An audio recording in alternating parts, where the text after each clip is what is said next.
It is evening. The cold winter night approaches. The year is 1170, the place Canterbury Cathedral. Archbishop Thomas Becket prepares to meet 4 knights in the service of King Henry II. They'd overheard His Majesty wishing Becket dead. His Majesty's will be done. They came eager to win the king's favor, but now they stood as if confused. One of the knights struck my Lord Becket with the flat of his sword, saying, "Fly, you are a dead man." And he could have escaped, through the crypt or up into the roof chambers. They tried to drag him from the church, but we held him back. Brother Edward, putting his arm up, was slashed, and by that same stroke, Archbishop Becket was wounded in the head. And as he knelt there, clasping and stretching his hands out to God, a second stroke was dealt him, a blow of such force that the sword was broken against his head. He took 4 blows in all. God rules us all. No one in the medieval world doubted that. But on earth, who should rule on earth? The king or the church? Thomas Becket had made his choice, and for putting his church before his king, he was murdered. But what made the church in medieval England so powerful that it could challenge kings? St. Mary's, Kilpeck in Herefordshire, a 12th century parish church. There was a church in almost every village in medieval England. So many survive today because most weren't built in wood and thatch, but in stone. It shows their importance. The church was the center of village life. Churches are used for dancing, and people come to church to drink ale. Yes, and the churchyards are used for fairs and markets, and there's wrestling and summer sport and much music. But the church was more than a place where people could meet and be together. It taught how people should behave. It laid down rules, what was good, what was bad. And on Sundays and feast days and services across the country, the message was drummed home. Do not fall into sin. Be not proud, lazy, drunken. Do not keep a bad house. Come to church, that the church can bless your children and make your marriage legal. Come to church to confess your sins. Come to church to celebrate the Christian faith respectfully and in the proper manner. I am a poor old woman who knows nothing. I never could read. But in my parish church I see heaven painted, with harps and lutes, and hell where the damned are boiled. Hell frightens me, but heaven brings joy. Heaven was God's home, a place of light and rest. It was here, according to the church, that people who'd followed the church's rules when alive were rewarded after death. Those that broke the rules were punished in hell. There is a weeping and a gnashing of teeth. There are devils that bind ye hand and foot, and tortures that last forever. My feet turned toad-like, for in life I'd stood in sin. My breast was eaten up with worms, my stomach devoured by snakes, for I had loved evil and rotten things more than I had loved God. My lips were cut off, my nose was cut off, my eyes hung down upon my cheeks. Was it the fear of hell that gave the church its power? Perhaps for believers. But there were many for whom hell didn't seem to make much difference. It's a problem. My bishop has mentioned it often. How strangely unmoved people seem by the hellfire that awaits them. They'll chatter in the church, and when I ask them why, they'll say, "The priest speaks in Latin. The service is all in Latin. We do not understand." And when I ask them, are they believers, some will say, "Oh, yes." But then I find they believe such absurd things, not the true gospel at all, but the old superstitions. That you must lay an extra plate for the fairies? Or that you should place sick children on the roof of the house to cure them? Or that you can work witchcraft on the corpse of a dead man? And in the face of such nonsense, mere laughter in the church seems trifling. The job of enforcing the church's teachings fell on the priests. So were they failing in their duty? The vicar never wears his robe. Ask him where it is. He'll say he lost it gambling. Vicars aren't meant to marry, but Arn lives with a woman and frolics openly through the meadow. And he was away for 6 weeks and had no one stand in for him. The vicar spends his life in the alehouse, gossiping and getting drunk. There was a problem with the quality of local priests. Many joined not because they were religious, but because a priest's life was comfortable, paid for at the locals' expense. But they weren't all bad. I know a goodly priest, always giving to the poor, not just money raised in church, but his own money, sure.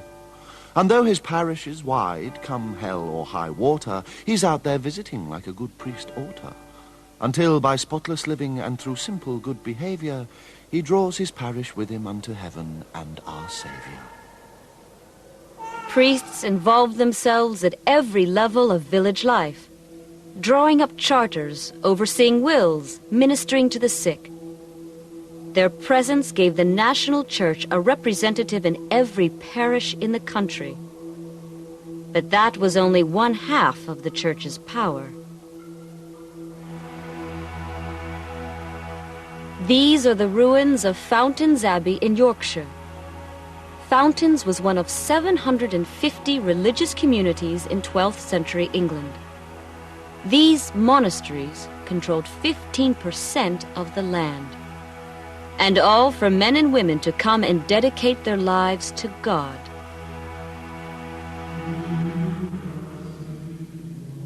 We must live without furs, linen, shirts, combs, mattresses. We must, of course, have farms and meadows to grow food. Otherwise we couldn't entertain guests. And one must be hospitable. But let us not grow rich. No. As Jesus Christ was poor, so we will be poor and give up the riches of the world. What made someone become a monk or a nun? The only surviving life story of a nun in the 12th century is that of Christina of Markyate. I was 13 and my parents had taken me to the monastery of St. Alban. His bones were kept there. You could pray to them and ask his blessing. And I remember how the monks seemed so perfect, so content. I wanted to join them. And as I left, I scratched the sign of a cross in a door with my fingernail, that I should return there one day and take my vows. I'd lost all interest in the world. I wanted to be pure. Women joined the nunneries for many different reasons. They could prove themselves there. They could study. If they reached the rank of abbess or prioress, they could experience real power denied them in so many other walks of life. For some, the nunneries were simply an escape.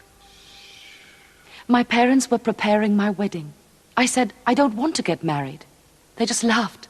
They tried to tempt me, wouldn't let me go to church, took me to banquets to get me drunk, hoping at last I'd take the pleasures of the world. But I was obstinate. And then they locked me in my bridal chamber, and they'd found this husband for me, and they egged him on. Call yourself a man, go on, you can talk her round. And he came into the room, and I was hiding behind a tapestry. After he left, I climbed out the window. It was as if I had escaped some devil with blackened teeth that made to seize me.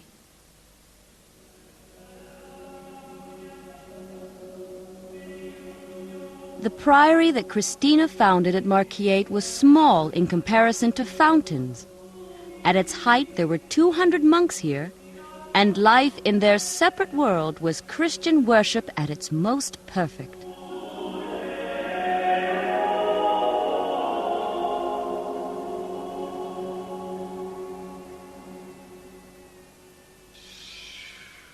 The first thing that strikes you is how quiet it is. Shh, vow of silence. The second thing, the white of their habits. Dyes are a luxury, so they wear cloth of undyed sheep's wool. They count honours and riches as dung. They're an example to us all, like the fist of God battering in our faces. Good food means nothing. Strong drink won't touch it. Pleasures of the flesh. Whew. Women aren't even allowed past their gates. No women, no hawks, no dogs.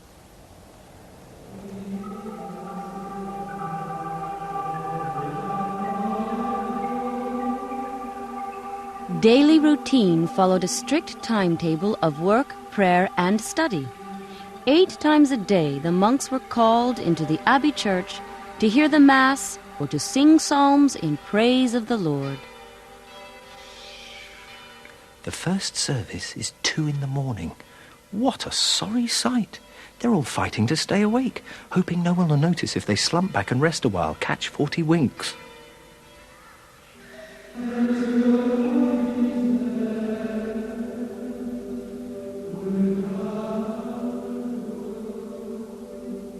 Beyond the abbey church lay the hospital, the kitchens, the workshops.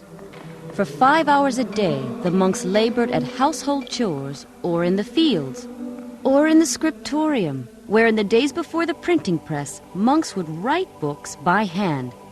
The monasteries became great centers of learning, and the manuscripts the monks produced remain amongst the highest achievements of medieval art. You only need 3 fingers to write, but your whole body's working. Anyone who says it's easy's never tried it. And in midwinter, when you're numb with cold...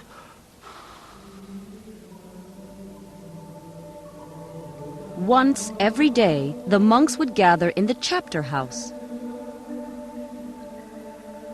Here would be read out the rules of the order, a chapter a day, and lapses in discipline would be dealt with. One of the younger brothers gives the punishment, a strong arm to swing the cane. Who decided who should be punished? The abbot. These abbots were men of great power. They looked after the spiritual health of the community, but, just as important, it was they that had responsibility for the monastery's business interests, its farms, estates, forests, breweries. At Fountains, the abbot ran a staff of over 400, farm workers, butlers, launderers. And the abbot also had to look after the many pilgrims who came to be blessed or to catch a free meal in the refectory. The monks have a duty to welcome travellers, and they serve a better meal than they eat themselves. They make do on bread, cabbage, beans. Meat's only allowed in the hospital when the brothers are sick.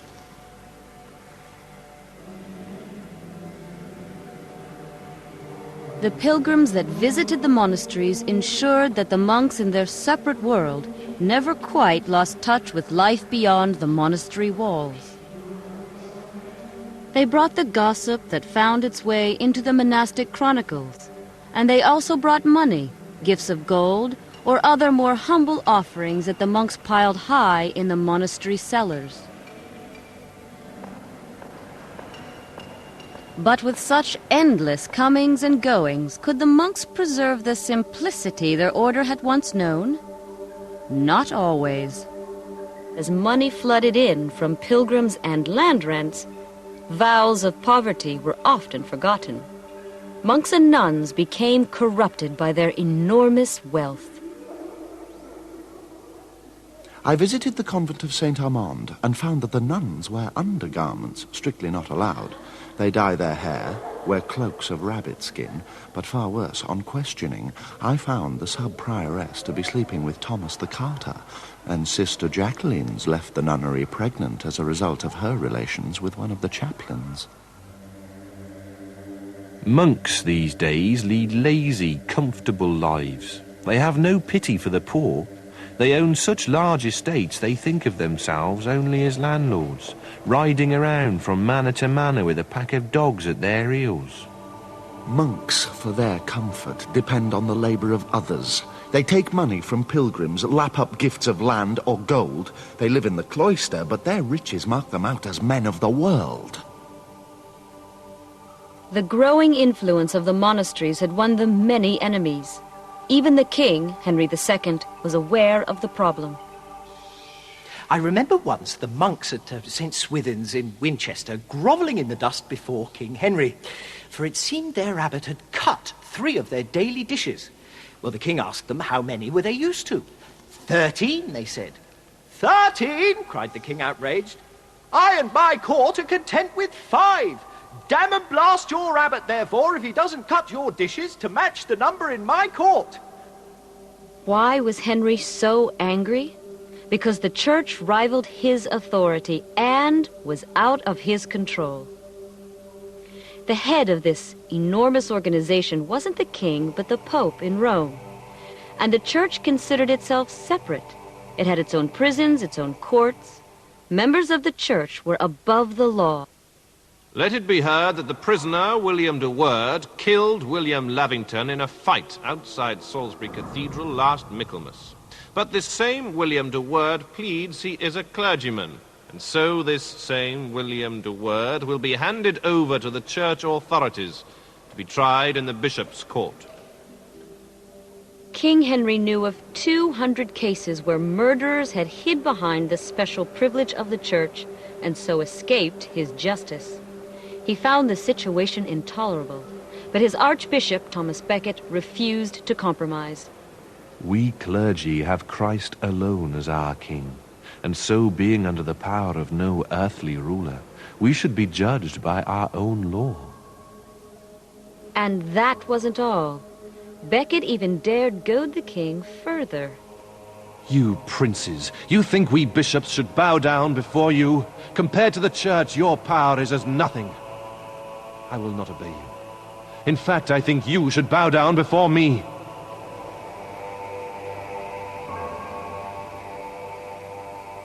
Until at last the king lost his temper, and 4 ignorant knights took it upon themselves to rid him of his burden. Becket was to die. He falls by the altar. As he lies there, one knight strikes him a blow of such force that the sword was broken against his head. He took 4 blows in all. The whole of the crown of his head was lopped off. But he didn't try to avoid or parry the blows. He accepted death from a desire to be with God. Then one of the knights, Hugh of Horsey, extracted the blood and brains from the hollow of his skull with the point of his sword. What did Becket's death achieve? Public opinion swung against Henry. Europe was outraged.